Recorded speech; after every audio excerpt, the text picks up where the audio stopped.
السلام علیکم ورحمۃ اللہ وبرکاتہ۔ اعوذ باللہ من الشیطان الرجیم، بسم اللہ الرحمن الرحیم۔ اقتربت الساعة وانشق القمر وَإِن يَرَوْا آيَةً يُعْرِضُوا وَيَقُولُوا سِحْرٌ مُسْتَمِرٌّ۔ صدق اللہ العلی العظیم۔ اللہم صلی علی سیدنا و مولانا محمد النبی الأمی وعلى آلہ واصحابہ وبارک وسلم وصلی علیہ۔ معزز سامعین و سامعات، پارہ نمبر 27 ہے اور آج ہم الحمدللہ سورۃ القمر کا آغاز کر رہے ہیں۔ سورۃ القمر کی پہلی 4 آیات پر انشاءاللہ العزیز آج گفتگو کریں گے۔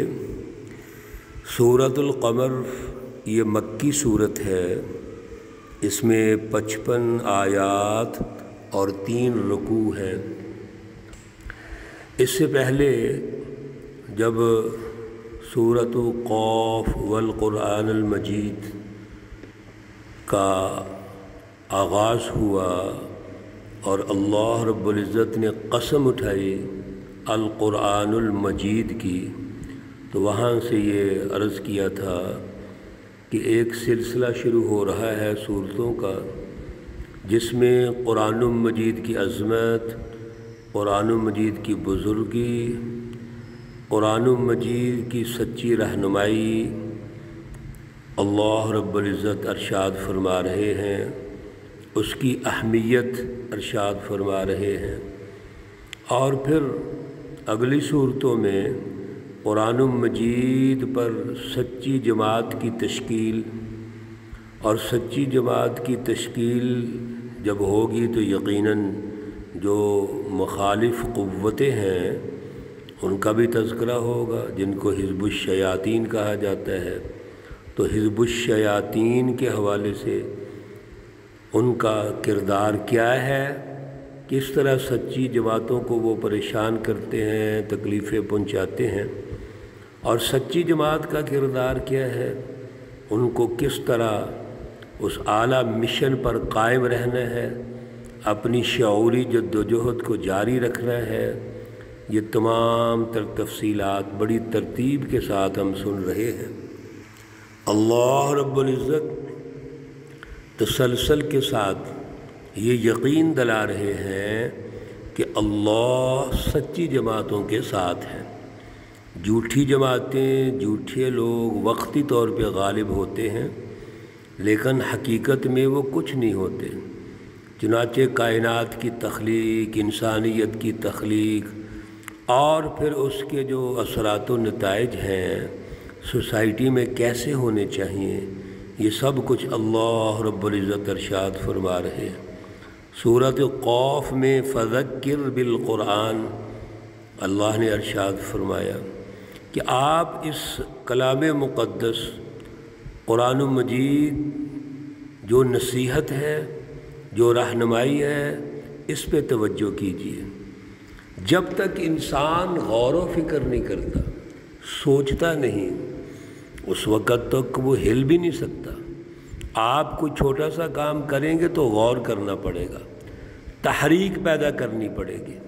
تو کیا قرآن پاک جو اتنی بڑی تحریک پیدا کرنے والی کتاب ہے، سچی کتاب ہے، رہنمائی کی کتاب ہے، تو اس کو بغیر غور و فکر کے ہم پڑھتے رہیں، صرف تلاوت کر لیں اور توجہ ہی نہ کریں، یا توجہ اتنی کر لیں کہ بس جتنی ہمیں اچھا لگے یا ضرورت ہو، تو باقی قرآن مجید کو ہم مکمل سمجھے ہی نہ، مکمل سسٹم ہی نہ سمجھیں، تو میرے عزیزوں کیسے نصیحت ہوگی؟ پھر اللہ رب العزت نے سورۃ الطور میں بھی فرمایا فذکر فما انت بنعمت ربک بکاہن ولا مجنون، اور اسی صورت کے آخر میں اللہ رب العزت نے رسول اللہ صلی اللہ علیہ وسلم سچی جماعت کو، جس میں شعوری جد و جہد ہے، استقامت ہے، وہ کیسا اعلیٰ اخلاق ہے جس پر چل کر اور استقامت کے ساتھ ہم آگے بڑھ سکتے ہیں، وہ ہے فاصبر لحکم ربک، آپ نے صبر کرنا ہے، لیکن اللہ رب العزت کی تسبیح تقدیس وہ بیان کرنی ہے، ہمارا اللہ سے رابطہ مضبوط ہونا چاہیے۔ اللہ رب العزت سورۃ النجم میں ھذا نذیر من النذور الاولیٰ، رسول اللہ صلی اللہ علیہ وسلم کو تاریخی تسلسل کے ساتھ یہ بتا دیا کہ یہ بھی نذیر ہے، ان سے پہلے بھی نذیر آئے، اور یہ نذیر کیا کرتے ہیں؟ یہ سوسائٹی کو عذاب سے نکالتے ہیں، ظلم سے نکالتے ہیں، بد اخلاقی سے نکالتے ہیں، غلامی سے نکالتے ہیں، اللہ کی غلامی میں لے کے آتے ہیں، لوگوں کی تربیت کرتے ہیں، دعوت دیتے ہیں، اور ہر دور کے اندر جو مافیا ہوتا ہے وہ ان کے مقابلے میں آ جاتا ہے، بڑی بڑی تکلیفیں پہنچاتا ہے، لیکن اصل چیز اللہ سے تعلق ہوتا ہے۔ اور سورہ مقدسہ کے آخر میں اللہ نے فرما دیا تھا کہ ہمیں یہ چاہیے کہ فَاسْجُدُوا لِلَّهِ وَاعْبُدُوا، اللہ سے اپنا تعلق مضبوط رکھیے، اسی کے سامنے جھکیے، وہی آل ان آل ہے، وہی خود مختار ہے، وہی رب الناس ہے، وہی مالک الناس ہے، وہی الہ الناس، سب کچھ وہ ہے، لہذا اللہ سے اپنا تعلق مضبوط کیجئے تو سچی جماعت کو کوئی پرواہ نہیں ہے۔ آج کی سورہ مقدسہ اسی تسلسل سے آگے ہے، جو تمہیدی الفاظ کہے گئے ہیں وہ ذہن میں رہنے چاہیے۔ اللہ فرماتے ہیں اقتربت الساعۃ وانشق القمر، قیامت قریب ہے، قیامت کے مراد گھڑی، الساعہ کا معنی گھڑی ہے، یعنی وہ وقت وہ قریب ہے۔ کون سا وقت؟ یہ قومی انقلاب کا وقت، وہ وقت جس کے بارے میں کفار اور مشرکین یہ کہتے ہیں وہ کب آئے گا؟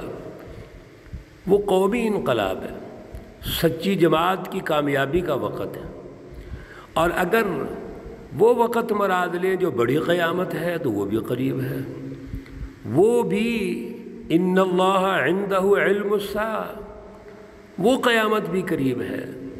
اس لیے اللہ رب العزت ان کو بار بار سمجھاتے ہیں۔ تمام انبیاء کے ادوار میں جب انہوں نے قیامت کا مطالبہ کیا تو اللہ نے ایک ہی بات ارشاد فرمائی کہ قیامت سچ ہے، حق آ کے رہے گی اور قریب ہے، اس لیے آپ قیامت مت مانگو، وہ آ کے رہنی ہے۔ یہاں بھی اللہ فرما رہے ہیں کہ وہ وقت قریب ہے، وہ گھڑی قریب ہے۔ وانشق القمر، اور چاند پھٹ گیا۔ ایک چاند وہ پھٹا جب رسول اللہ صلی اللہ علیہ وسلم سے کفار مطالبہ کرتے تھے کہ کوئی نشانی دکھلائیے، تو آپ صلی اللہ علیہ وسلم کے اشارے سے چاند پھٹ گیا۔ وہ واقعہ ہے شق قمر کا، بڑی تفصیلات ہیں اس کی۔ اور پھر جب قیامت کبریٰ آئے گی تو یہ چاند پھٹ جائے گا۔ اس لیے سورۃ القمر نام یہ سورہ مقدسہ کا قمر ہے، یہ چاند جو روشنی دیتا ہے رات کو، جو 14ویں کا چاند ہوتا ہے، کتنی اس میں چمک ہے، کتنا نور ہوتا ہے اس میں، یہ چاند پھٹ جائے گا، اس کی کوئی حیثیت نہیں رہے گی۔ کیوں؟ قیامت آ گئی ہے۔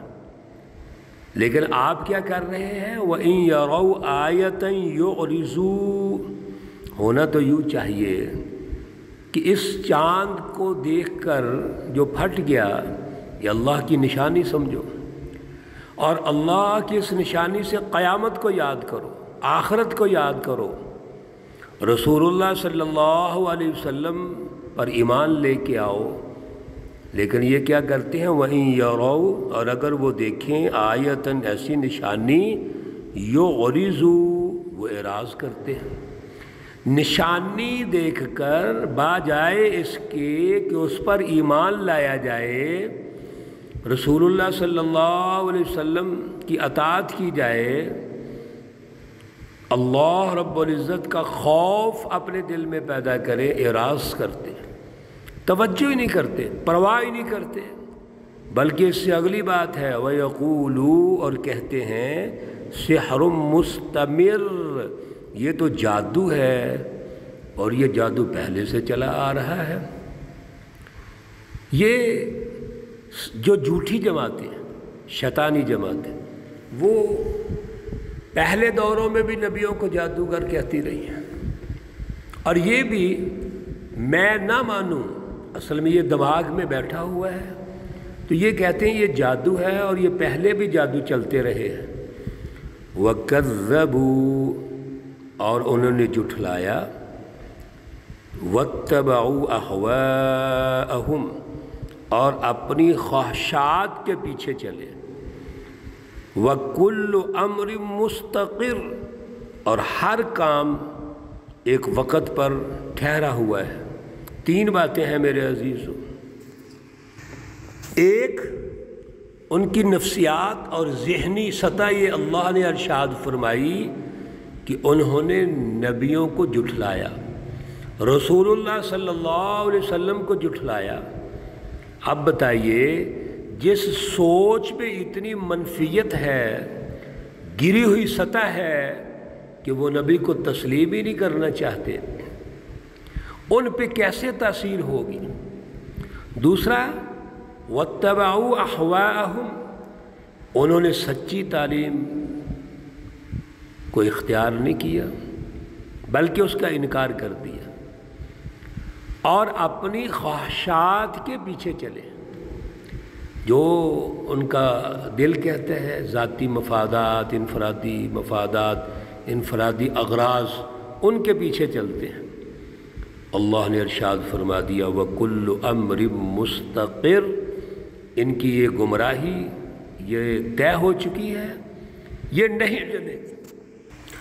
اصل میں یہ جو گمراہی ہے، جہالت ہے، ضد ہے، تعصب ہے، یہ ان کے قلوب میں داخل ہو چکا ہے، اور اس کے پیچھے خواہشات ہیں، اس کے پیچھے اللہ کے رسول صلی اللہ علیہ وسلم کو جھٹلانا ہے۔ تو یہ تو خود فیصلے کر چکے ہیں، اور ان کے اس اپنے فیصلوں پر اللہ کا فیصلہ بھی ہو چکا ہے۔ وَكُلُّ أَمْرٍ مُسْتَقِرٍ، تو یہ فیصلہ ہو چکا ہے کہ ان کی گمراہی نہیں ختم ہو سکتی۔ ختم اللہ علی قلوبہم وعلی سمعہم وعلی ابصارہم غشاوہ، مہر لگ گئی ان کے دلوں پر۔ اللہ رب العزت ہمیں اعلیٰ شعور عطا فرمائے۔ اللہ رب العزت تمام بیماروں کو شفائے کاملہ عاجلہ مستمرہ عطا فرمائے۔ اللہ رب العزت تمام مرحومین و مرحومات کو جنت الفردوس میں اعلیٰ مقام عطا فرمائے۔ ربنا تقبل منا انك انت السميع العليم وتب علينا انك انت التواب الرحيم، وصلى الله تعالى على النبي الأمي محمد وعلى آله وأصحابه أجمعين برحمتك يا أرحم الراحمين۔ السلام عليكم ورحمة الله وبركاته۔